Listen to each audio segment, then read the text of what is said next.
বোন প্রশ্ন করেছেন ইসলামে পরিবার পরিকল্পনা সম্পর্কে, যে কেন মুসলিমদের টিএল অর্থাৎ টিউবাল লাইগেশন মানে স্থায়ী পরিবার পরিকল্পনা পদ্ধতির চেয়ে এমটিপি অর্থাৎ মেডিকেল টার্মিনেশন অব প্রেগন্যান্সিতে রাজি করানো সহজ।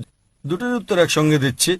পরিবার পরিকল্পনা একটা অত্যন্ত বড় এবং ব্যাপক ধারণা, পরিবারের পরিকল্পনা, এবং মূলত লোকেরা পরিবারের পরিকল্পনা করে সন্তানদের আগমন বন্ধ করতে চায়। তাহলে এক্ষেত্রে ইসলামে কি বলা হয়েছে? পরিবার পরিকল্পনার স্থায়ী যে সকল পদ্ধতি রয়েছে, হতে পারে এটা টিউবাল লাইগেশন টিএল যেটা বলেছেন, হতে পারে ভ্যাসেক্টমি, তবে যে কোনো স্থায়ী পরিবার পরিকল্পনা পদ্ধতি ইসলামে নিষিদ্ধ।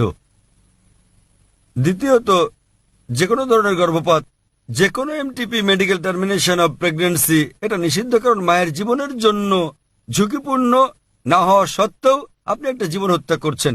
যদি মায়ের জীবন ঝুঁকিপূর্ণ হয়ে পড়ে, এ কারণে যে ইতোপূর্বে তার কয়েকবার অপারেশন করা হয়েছে এবং ডাক্তাররা যদি বলেন যে তার 4-5 বার অপারেশন করা হয়েছে, আরো একবার করলে তার জীবন ঝুঁকিপূর্ণ হতে পারে, অথবা তার হার্টের কোনো সমস্যা থাকলে এবং সে আর গর্ভধারণের কোনো কষ্ট সহ্য করতে না পারলে, সেক্ষেত্রে ইসলামী শরিয়ার বক্তব্য হচ্ছে বড় ক্ষতি রোধ করার জন্য ছোট ক্ষতি মেনে নেওয়া ভালো।